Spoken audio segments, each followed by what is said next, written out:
Scale, exit, repeat.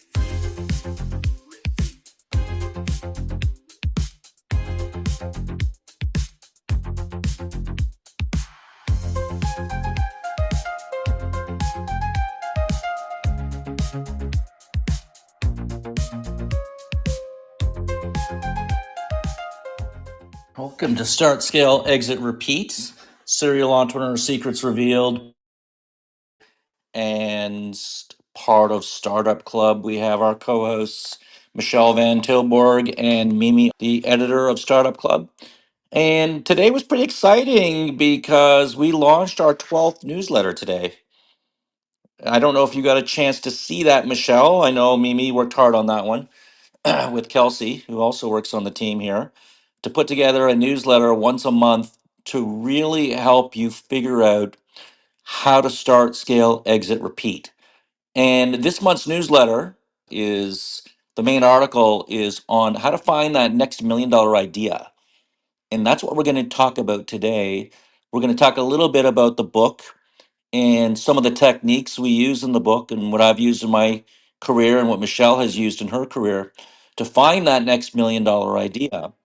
And at the same time, we ask that you in the audience, if you're interested in participating, coming on stage and sharing with us how you came up with your $1 million idea, or if you've got an idea and you think it's $1 million idea, we'd love to hear from you and we'll be happy to give some advice and help you move that along because there are ideas everywhere. That is a fact. The opportunity to launch a business today, to be a successful entrepreneur, has never been better in history. It's never been easier to launch a startup, and it's never been more transformative of a period in history. And that's mostly due to the fact that AI is now really transforming and changing the way that business operates in ways we never imagined only a few years ago. So, finding that next $1 million idea, we will jump into it, but wanted to get your thoughts on the newsletter, Mimi or Michelle, before we jump into it.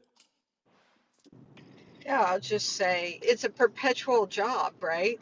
To be looking for that next idea. I'm not going to even say $1 million, Colin, just to be looking for that next idea, whether it's a product extension or going to market to a new market. It really takes, I feel like, a commitment to just wanting to learn. At the end of the day, it's being open and wanting to learn. So I'm looking forward to hearing what you have to say and what our members, their questions and their experiences that can lend to us. Absolutely. And the newsletter that came out today was titled Find Your Next $1 million Startup Idea. And I see what you're coming at, Michelle. You're saying, well, it doesn't have to be $1 million idea. It can be something else that doesn't maybe get to $1 million and maybe you make some money along the way. And I'm not denying there isn't that, but I really wanted to focus this conversation on how to how do you come up with the ideas that can get you to $1 million? What do you need to do um, to make the idea scalable, to build a moat around it, to defend it, to ensure that this idea becomes worth $1 million? Because that's what it's all about. Today, we're talking about how to find our next $1 million startup idea. And what are the things that we can do to position ourselves to find the idea and then launch that idea? Because there are a lot of things that we can do. There are a lot of actions we can take which can directly relate to launching that idea and actually being successful at it. And I'm emphasizing $1 million idea because I think that the idea that you launch, if it's hard to do and generates a small amount of wealth, but it's very high risky or it's hard to do, I'm suggesting you think about an alternative path. And in the book, Start, Scale, Exit, Repeat, we have a whole chapter on this, on scaling your business. And then we have a chapter on building a moat around your business. And in these chapters, I talk about the Big Bang Theory, I'll call it. So the earlier you make a decision, or the decisions you make early on in your startup career, can have huge ramifications throughout your entire life. So the newsletter came out today. Want to find your next $1 million startup idea. And this newsletter sort of came together over the last year and a half as this concept of a masterclass with one newsletter per month. That's it. We'll only do one newsletter a month, and we load it up. And this month was all about coming up with your next idea. And the theme is Startup Summer. So you're going to do a whole series of shows here on the next few weeks on Startup Summer.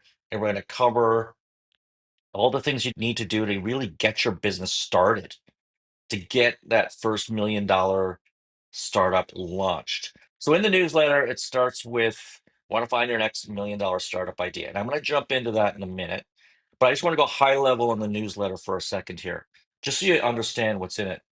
We had a gentleman write an article for if you wanted to launch your own TLD, top level domain, similar to like .club that we had done years ago and sold to GoDaddy registry. The 5 lessons I learned to help scale my business. We have an AI tool of the month. And what's pretty cool was the time to sell index, which we came out with about 8 months ago. It actually moved. So it's bouncing out the bottom. We're bouncing out the bottom. We moved from 6.8 out of 100 to 22 out of 100. Now, when I say bouncing off the bottom, I'm to be clear here, 22 out of 100 on this metric is low by historical standards. It's still not an ideal time to sell. What we measure here is the IPO data for 25 years and the peak to trough averages. And then we compare that to the current trough to peak, or sorry, trough to where we are today, which occurred in 2023. And that gives us an idea of general market sentiment. So this is not a real estate index. This is not a specialized industry index. Obviously, if you're in AI right now, it's hot, it's a different story. But what this is just a general market index of sentiment. And it's something that's based on the liquidity of the market, which really feeds down. So it starts from the top and it feeds all the way down. But I'm happy to see it moved. We were stuck around under 10% for the last year and a half when I did these numbers. And I'm happy to see that the metric is now is starting to move up. We're starting to see green shoots. We're starting to see that the market is improving. And by the way, that will also impact and affect the ability to raise money as well.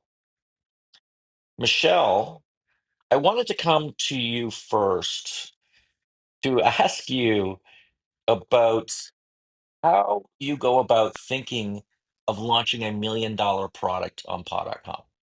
And I know you've got 3 in the hopper right now, new ones, but we've had some successes in the past, especially with your dual car seat and some of the other products as well. But how do you like, what's the process? Like, you just sit there and you're looking at Netflix and you're saying, hey, maybe I should make that product. Like, how do you come up with these multi-million-dollar ideas? Well, I'm not a big TV watcher, but I like to think that I'm really on top of what's going on in terms of trends, especially in our category and our adjacent categories. I would say it's very important to know what your adjacent categories are and follow them as well. Not just what you like or what you think, what your actual customers are looking at and buying. So for us, we do really high end, beautiful dog beds and waterproof blankets. So I am very careful to follow what is trending in furniture, what is trending in fashion, colors. Like right now, it's very popular to have more of a neutral palette, for example, where it used to be like a lot of whites or farmhouse. Now it's a little bit more organic. So I really truly enjoy like following those trends. And I look at our product, it's very, needs to be very complementary to those. So I say identify, this is, we've talked about this before, Colin. What is the persona of your customer or the customer that you want to have, your target persona? And you really need to understand what influences them, but more importantly, what they want and what resonates with them. So I like to start there. I spend a lot of time doing that. Again, I actually also like it because I'm also in the demographic. So I think that is good to have somebody on your team that is a potential buyer.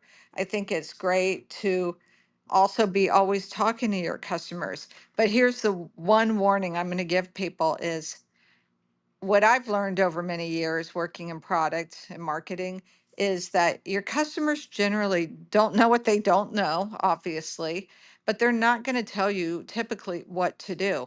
But they sure as hell can tell you when you made a mistake. So, of course, it's good to test.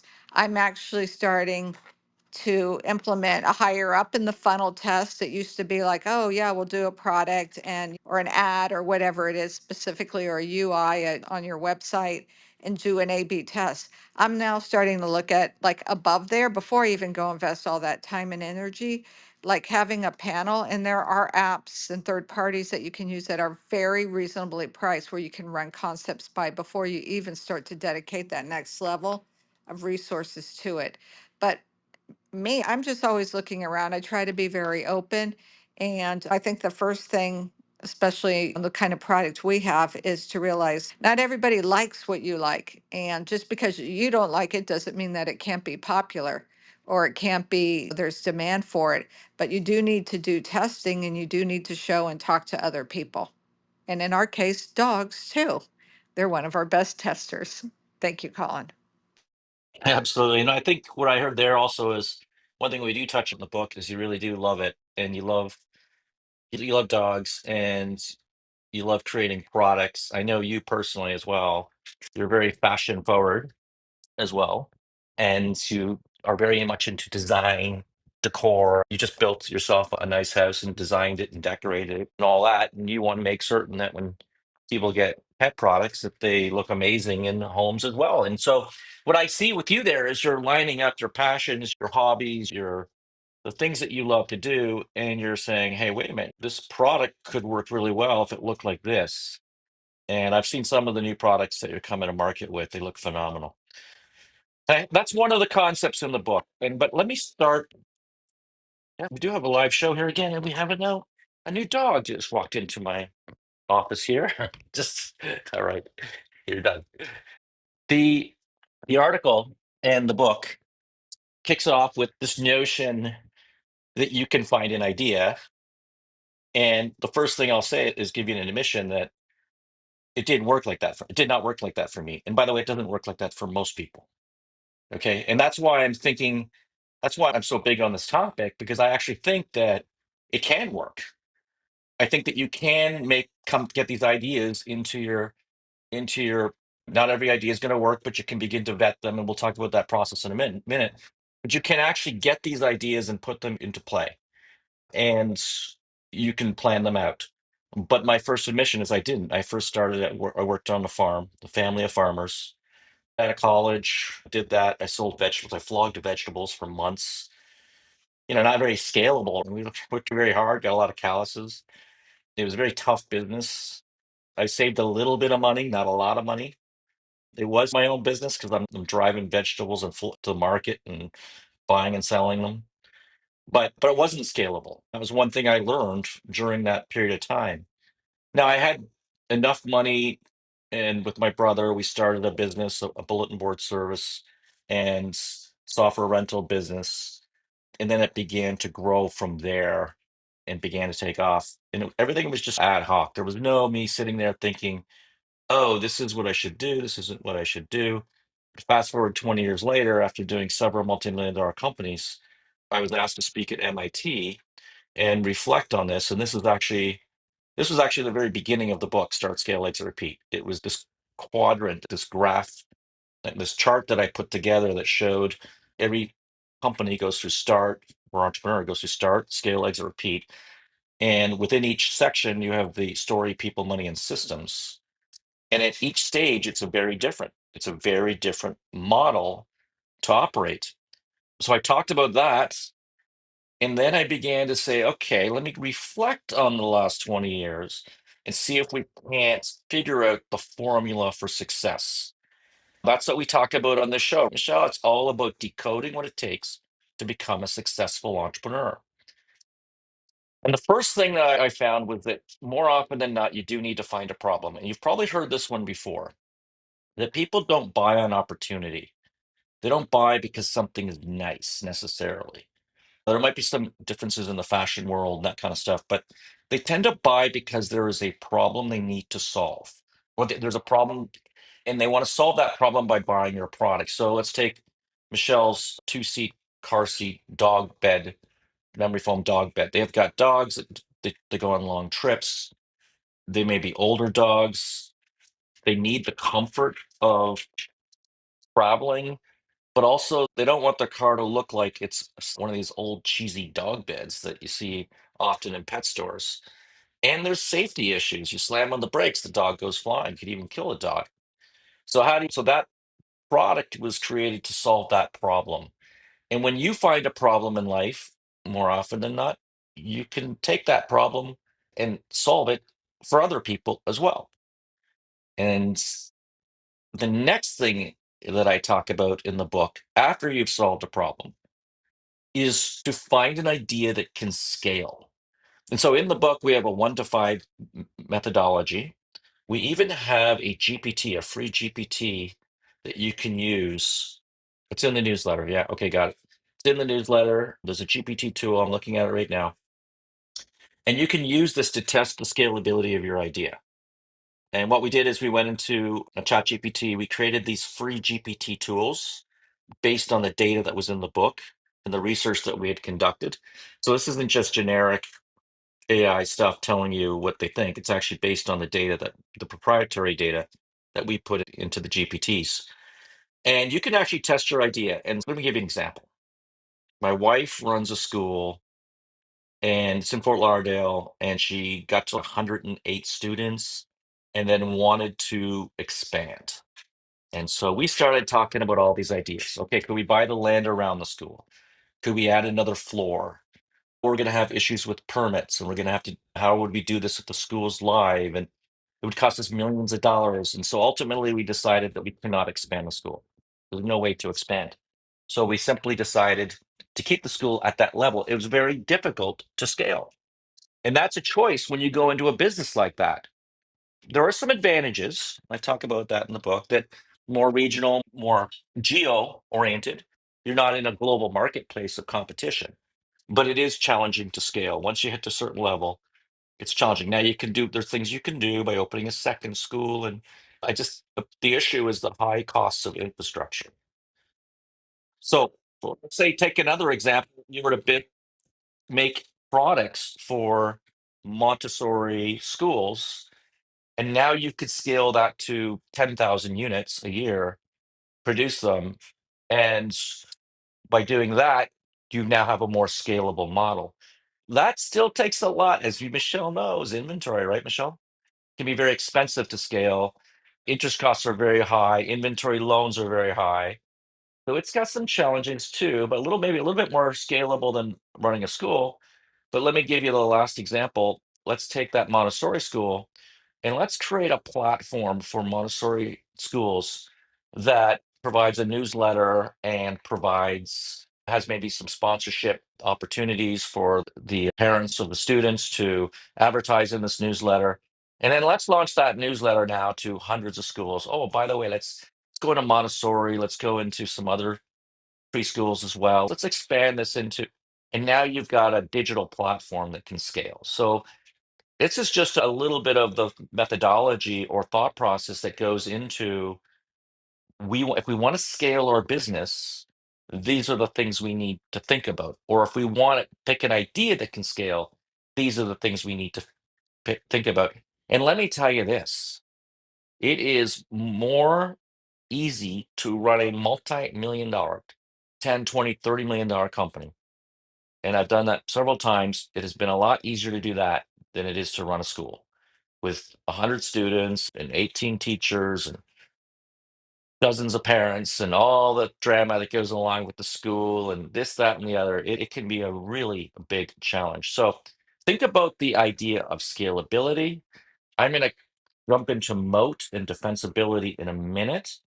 But I wanted to offer anyone in this audience to come on stage, raise your hand, come on stage and share with us a story of how you found your $1 million idea, or if you haven't already found it, maybe you have some questions or you have an idea or we want to talk that through.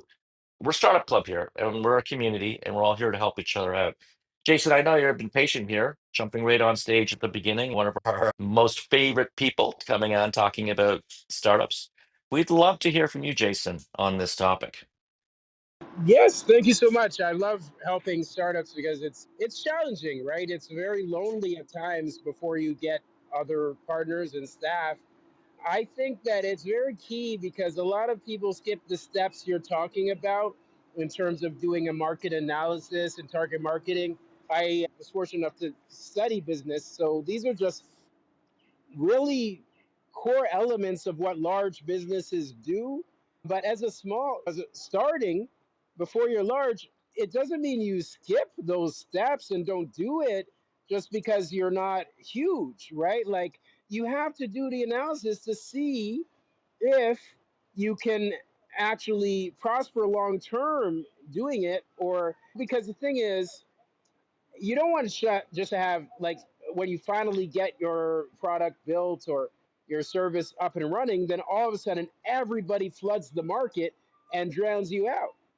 So only from, and it's basically what you're saying to do to doing the analysis is basically, I think it's from like Dr. Stephen Covey wrote 7 Habits of Highly Effective People, and looking at all the effective people throughout the ages, they begin with the end in mind. So you did the analysis to say, okay, if my wife does this, then what will happen after? What will happen after? What will happen after? So it's like creating a moat. You have to say, okay, if I start this, then obviously, if you start becoming successful, there'll be competitors. Do you have an advantage that will help you succeed when other people see what you're doing? So that is the part of the target marketing process of doing your business planning. And my example, I'll say I remember 99, all these people were buying domains and selling them. Like it was like a heyday and people were getting $1 million projects. And I planned everything from beginning to the end, right? And I said, okay, I was only 22 and it was great to be at Microsoft at the time, but I didn't want to just be fly by night. The other company that I learned what not to do is he wanted to scale big, and it was Miles McFadden. He was running first class and he was EdTech, and it was number one EdTech software. But he took on investors to get to scale and gave up over 50%. And after Y2K, after the year 2000, for the people that don't know what that is, different things happened in the market and they fired him. So you have to plan longer than that and say, okay, yeah, what if you make the $1 million? Are you going to be able to exit? Are you going to be able to maintain your position and keep growing? You have to plan, begin everything with the end in mind, do a proper analysis and say, what will happen next? What will happen next? What will happen next? And write the whole plan from beginning to end. And that's how you can really make sure that you're in a solid position. I'm done speaking. That's interesting. Yeah, I like that, Jason. It's interesting you say that because a lot of people will say, "Should I just read the startup section of the book and focus on that?" And I said, no, actually, read start, scale, exit, repeat. Literally try to understand how the whole thing works in context. And when you begin to start your business, your idea, you're beginning to think about your exit. We literally talked about this in 2012 at Dot Club. When we started the business, we said we want to sell it to GoDaddy. We said that. 10 years later, we sold to GoDaddy. It can happen. And sometimes you'll think about as you're going through the process, we'll go to trade shows and whatnot. We're meeting with certain people at GoDaddy and we're talking to them and we're presenting to them and we're positioning ourselves for that sale one day, and then eventually it did happen. So I think you're right, reading the whole book, Start, Scale, Exit, Repeat, understanding it, all of it, and how it's all connected is extremely important. And then go back, check those early chapters if you're focusing on starting up. I like the fact you brought up this, like you build something and then others jump in and whatnot. So early on, even before you come up with the idea, if you had a mentality of coming up with an idea that you could protect, after the idea is launched, and I know this is a little bit ethereal, this is a little bit complicated because your brain is probably saying, I'm going backwards here. I'm literally saying, try to think of something that you could do as a business that you could protect, not just scale, but also protect. And if you do that, that can increase your chances of getting to that $1 million or 10 million or $100 million, like it has in companies that we've started. Let me give you an example. I mentioned .club. So .club is a GTLD, it's like .com, .net, .org. Highly scalable. Yeah, it's in the five. I actually rate that 5 out of 5 in the scalability index. Okay, it's highly scalable. We have unlimited inventory. We sold about 900,000 or a million domain names in that 10-year period, and we sold that to GoDaddy for X amount. Highly scalable. Okay, got that. Two, it had a strong moat. And even though Google and Amazon had launched Group and Team, they were similar, but they were somewhat different. If you wanted to run a website like a wine.club or a night.club or anything, you wanted to run a website that had .club in it, you had to go through us. And if Google and Amazon even gave away their stuff for free, there still would be a market for people who want good domain names, and they'll pay $10 a year for that good domain name. So we had something that was unique and different. And then we were able to scale that as well. So think about it, find a problem. We talked about that. Think about an idea that can scale, protect your idea. Now, second to coming up with the idea, if you've already got the idea, don't panic. There are ways you can protect your IP, and there's ways you can protect your startup. I outlined it a lot more in the book. It really is a challenge to try to go through all of it in one session here. But let's go for the example of what paw.com does, filing for design patents, utility patents, trademark. Those are some of the things you can do to really ensure that others can't take stuff from you. And we've had a lot of copycats at paw.com.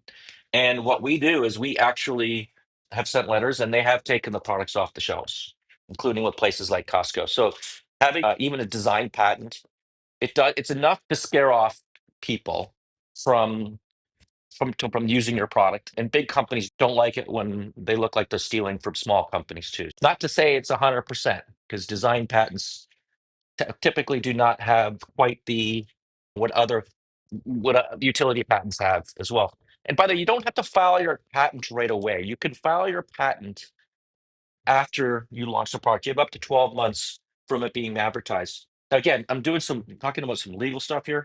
You really do have to get legal advice on this kind of stuff, but you can increase your defensibility. The other way to increase defensibility is distribution, right? Think about Pod.com. If we've come up with a product, we already have distribution on Amazon, on Chewy, on Wayfair, on Walmart, on a number of retailers. So we can hit those markets faster than even if a copycat comes in.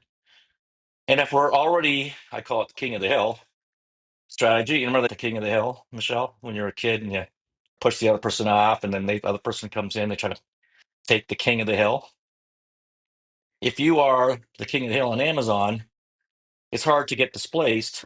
You can be displaced if you don't work it, but because everybody's trying to knock you off your spot and they want to be the king of the hill. But it's hard to be displaced. And so that's one of the reasons why. The other thing is brand. I think paw.com has a phenomenal brand. And there is only one paw.com. And if you really do want to see all of our products and some of our newest, we don't put our best products and our early stage products right onto Wayfair and all the other distribution channels. We test them on paw.com. And we also know that this is where we get the highest return because we're not paying 25% commission rates for these other services. So you get a lot more variety on paw.com. But building a brand, that itself is a defensible moat. So I've given you a few ideas pre and post your thought process here of how to pick an idea that can be defensible, but also if you have a particular idea which is not as defensible, like e-commerce, then you need to think about some of those strategies that we talked about. Michelle. Yeah, but e-commerce, that's just the delivery mechanism. I think it's about oftentimes, not always, but the product. But I just want to say something where I used to really get wrapped around the axis about is that I thought, oh my God, I have to think of the perfect idea, something that's so different from everyone. Like I spent years like just like obsessing about that. Okay, that's like extremely hard and rarely happens. I'm not saying it can't. Where we tend to see people making money and moving their product or their company along their own career is by doing, even looking at existing products like Colin's talking about a dog car seat. There's nothing too hot or interesting or revolutionary there. But what we do is we try to really think, how can we solve the problem better? How can we give our customers more utility? I'm very big in anything that we sell, trying to make it multi-use. Like for example, we have this tote, this carry tote for little dogs. We made it like a size that's perfect for fitting in a shopping bag. We also put a strap on the bottom, not the bottom, on the side, so you could put a seatbelt around it. We also made we did a lot of different things because we really want to make sure that we're hitting like multiple use cases because it helps people get over the burden to buy it. That's what I'm thinking, Colin. Doesn't have to be, and I know you too. I know things that you've worked on. You're the same way too. A lot of times it's not brand spanking new. It's just like really looking at how things are evolving and how you might be able to do a little better, starting off as a niche and really trying to hone the offer. Colin. Yeah, I can't disagree with you. And it's that it's being that unique and difference that can give you the scalability. I talk about something called the X factor in the book. And here's an example of I talk about it in the start, but then I really go deep dive and scale. Okay. But the reality is if you can find a bottleneck in a particular industry, okay, if you're in a particular industry, and I often will I'd be asked, like, how does somebody find a good idea to launch a business? Is to go get a job. Okay. Go get a job in an industry you love. And then if you can find a bottleneck in that particular industry and you can solve that bottleneck, even if it's for that company you're working for, then the question is, can you solve that bottleneck for other people as well? And the companies that have figured this out, companies like Domino's Pizza, 30 minutes are free, National Car Rental, just show up and pick any car in the aisle. These are the types of companies that succeeded based on an X factor. We've had the success as well, and with our company as well, prior companies, and coming up with things that are unique and different that we have. And that's what you're talking about, Michelle, with the tote dog carrier, is that no one else has a tote dog carrier that does exactly what you're talking about. Not everything always has to be better either. In fact, I think in startup world, you're better to be different than trying to always be better, and maybe it's more expensive or but it's I think just being different matters. Every time we copied or tried to copy other people's products, we got slaughtered pretty much every time. Is there a copycat strategy? There might be, and there are some people out there who do a really good job of it, and the copy, lower the price, make the product cheaper, do whatever it takes.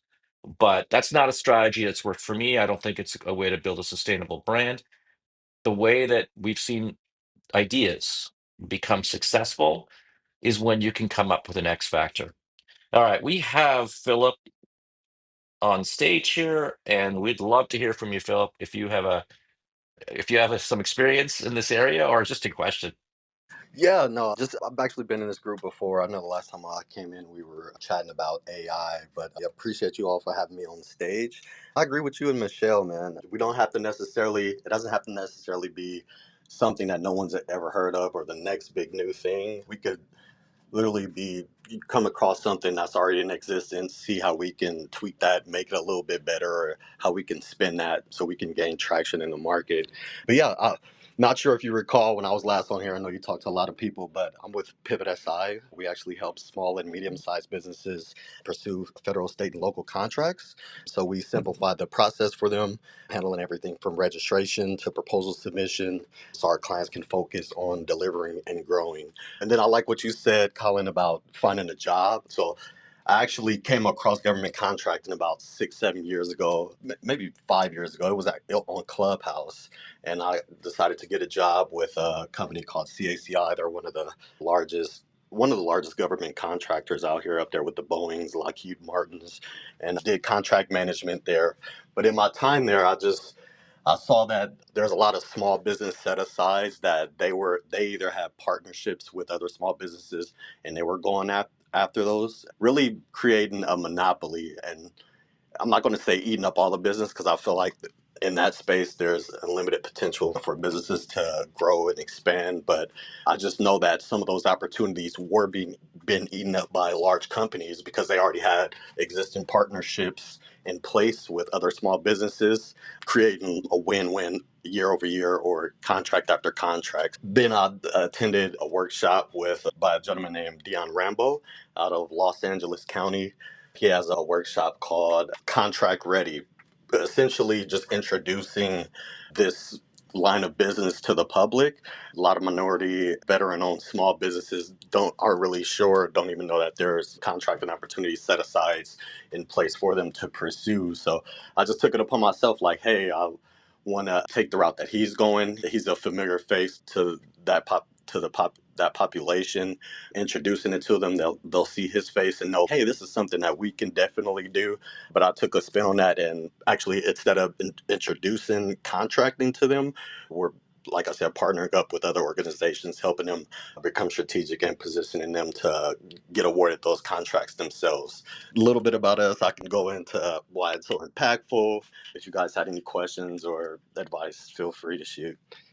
It's interesting because you said that, like, you went into a career and then you say, oh, there's opportunity here. Because if you're at home watching binging on Netflix, you're not going to find that opportunity. But if you're in the thick of it, it's everywhere, and it's all about being aware. My son found I think it was a $20 bill, $10 bill, something like that, like, I don't know, 15 years ago or something. And he goes, "Yeah, I was really lucky." I said, "No, you're not really lucky. You were really aware. You were keeping your eyes open, and you saw something, and you grabbed it." A lot of people walk by those bills all the time. And in your life, in your career, you're seeing something that you're in the middle. You're becoming an expert.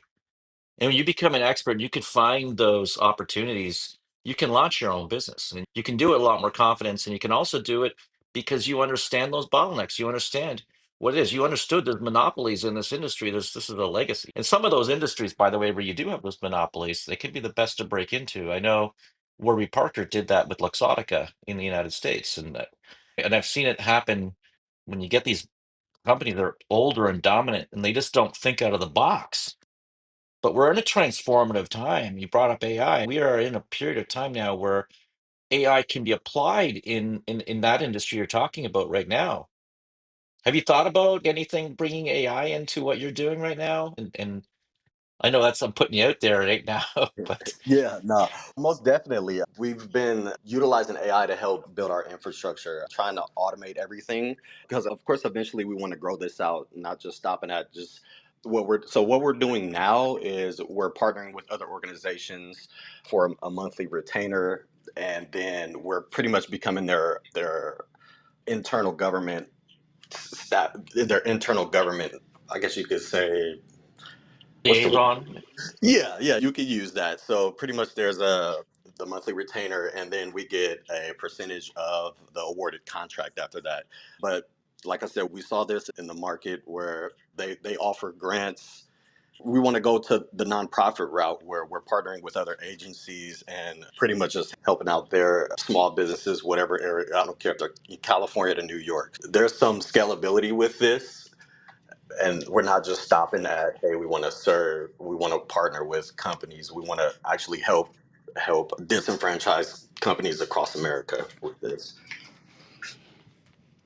That's awesome. That's amazing. And these ideas that we come across, you don't know where they're going to come from sometimes, right? You just don't know. By working in a company, in an industry you love, And the reason why I say that in the industry you love, because if you're working in an industry you really don't like, it's just not something. Like my son works for a brokerage firm right now here in Toronto. He got his architectural, and he's now we're doing commercial brokerage, working on high end property and some pre construction stuff and whatnot. And he's got a lot of business ideas, and he's in an environment where they're allowing him to experiment as well, which is pretty cool. And of course they're going to want to get a piece of anything he does when he launches, but that's okay too. So sometimes you can get into an environment where you're actually working for a company, but then they're letting you moonlight almost with their permission, so that if you do come up with something that's big, then they'll hopefully they won't steal it from you, but hopefully you'll be able to work with them to launch that. Most small businesses and whatnot, they usually do work with you, and they in this particular case is unique. I know that sometimes you do have to leave your company and launch it, but again, he's in the thick of it. He's in the middle of it all, and he's trying to say, "Oh, this is happening over here. Oh, this is happening over here. Oh, in the United States." And by the way, he's U.S. and Canadian. So in the United States, they have a model that they use that they don't use in Canada. And so I was out to lunch with the owner of the brokerage last week, and we're just sitting there talking about, why don't you guys just take this in the U.S. and bring that to Canada, right? And just use that data, and that's a way of getting. And it's a very successful model in the U.S. just because Canada's more regulated. They're a brokerage, a little bit more complicated to launch in Canada. Yeah, there's always this, that, and the other. But like I said to him, the harder the idea to implement, the better the idea, because then it's going to be harder for others to implement it or set it up as well. And so that's something to think about as well. I love it when I travel around the world and I see something somewhere else in the world and say, why the heck don't we have that in America? Like, doesn't make sense to me. And you can really come up with a lot of great ideas also just by seeing what and doing research on what other countries do. Again, especially if you're in a particular industry and you know that industry really well and you know how to apply that idea. All right, we've got a few minutes left here. We're going to close it out in about 7, 8 minutes. If you are in the audience, it's our last call for raise your hand. Please jump on stage. Come share your experience with us. If you haven't already done so, grab the newsletter. And see, Jason, you're flashing your mic there. I'll get to you in 1 second. Haven't already done so, go to startup.club, sign up to that newsletter. It is a masterclass of information. We do it once a month. It includes the time to sell index, which sort of is an empirical measurement as to say this is the sentiment of the market, something that you can look at and put emotion aside when it comes to selling your business, and actually just say, okay, this is what this independent third party metric is telling me, and it's not 100%. It's a general sentiment index, but it's something that you can get, and we publish that monthly on the newsletter. Everything on Startup Club is free, by the way. We did some really cool music videos about Startup Club. If you go to YouTube right now, it's got like 8,000. Amy, how many views do we have on the Startup Club video, the one that we just launched? I don't Let know. It me was like, check. Last time I checked, it was doing really well, though. yeah, it was like 8,000 views on YouTube, and I know we have over 20,000 on TikTok, the same video. But it's a great video. It's a lot of fun. It's about the roller coaster life of an entrepreneur. We've been releasing these videos using AI, Philip. So we've been using AI to release these videos that promotes businesses and entrepreneurs and startups. And I did one for a podcaster, a friend of mine who does the Entrepreneurs on Fire, JLD. I did one for him, and that's actually going to come out on an episode that's going to come out in about probably about 2 or 3 weeks from now. But we're having a lot of fun. We really are. We were doing music videos. We're doing this newsletter. We're doing the book Start Scale Exit Repeat, which I've mentioned this before. We've won over 30 global awards. It's been the most awarded book in maybe in history. I don't know of any. When I've researched on AI, I've never seen another book on entrepreneurship get as many awards as Start Scale Exit Repeat. So it's done very well. It won first place for best business book, independent published business book on IBPA. It won gold medal first place for all books on entrepreneurship for the Axiom Business Book Awards. And it just continues to defy records, and it's breaking through to become an iconic book.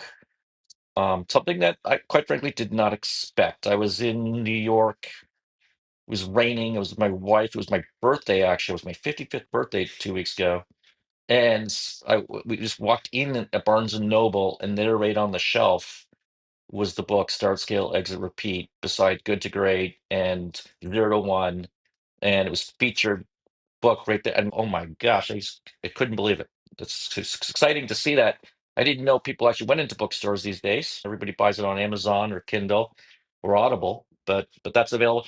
The other thing we're working on, and Mimi's been working very hard on this too, is these workbooks.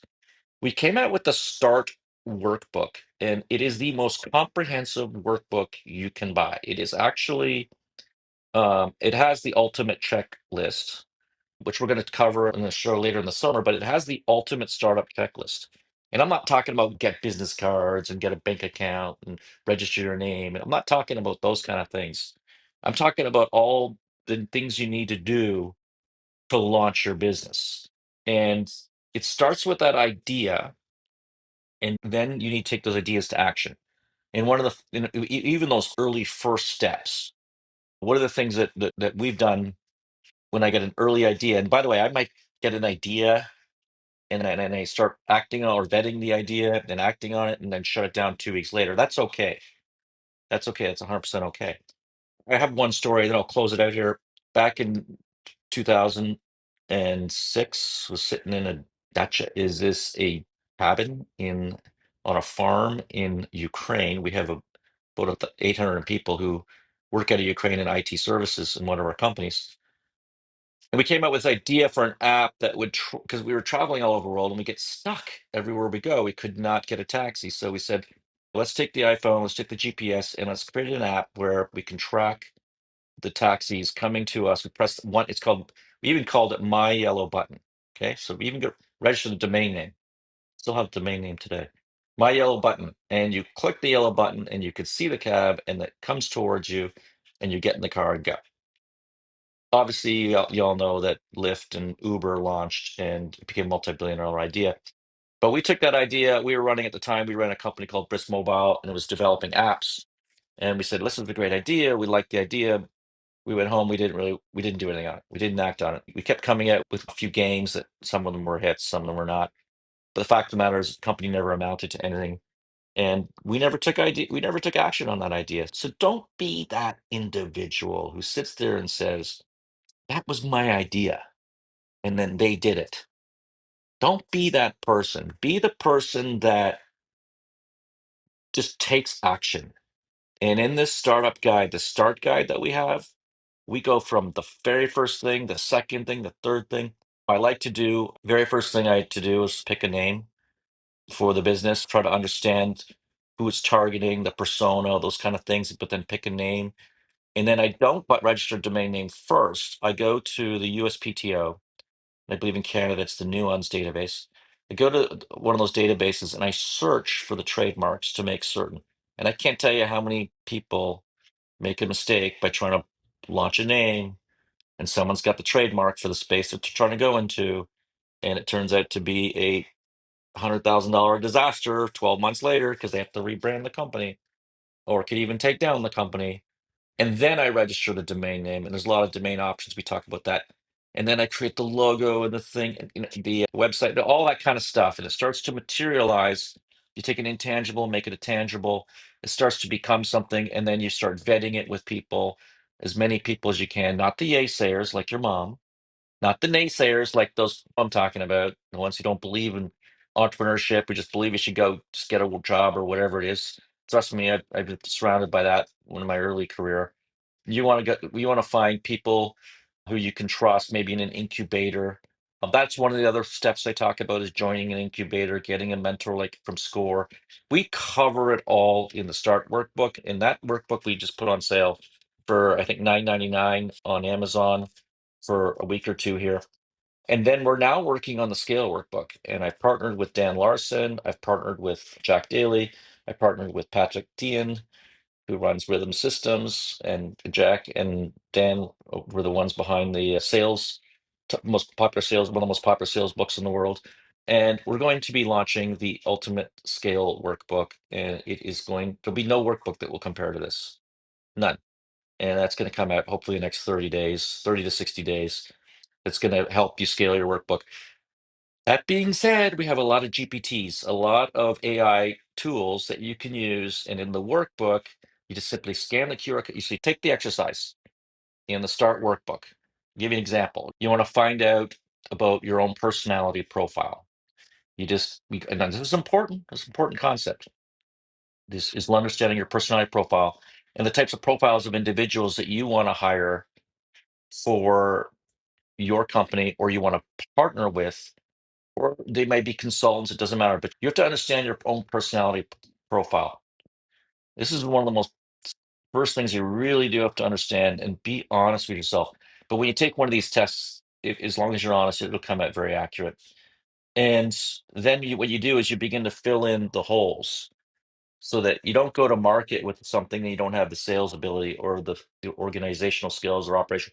You begin to fill in those holes. And so we have a GPT that can help you do that. It's actually pretty cool. It gives you a disc profile, gives you a Myers-Briggs profile, and it also compares you to celebrities. So it's a lot of fun.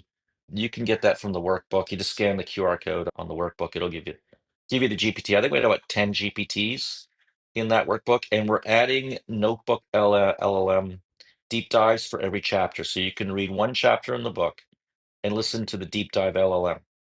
Or if you read the book and you want to go back and say, okay, I want to understand a little bit more about personality profiles, you can just listen to that chapter in a deep dive as well. And it's sometimes deep dives interesting. I've gone and listened to a lot of them, and they give you sometimes a perspective that I didn't even put or write about in the book.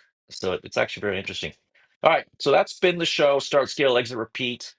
You got the workbook, start workbook. You got all this free stuff on a Startup Club.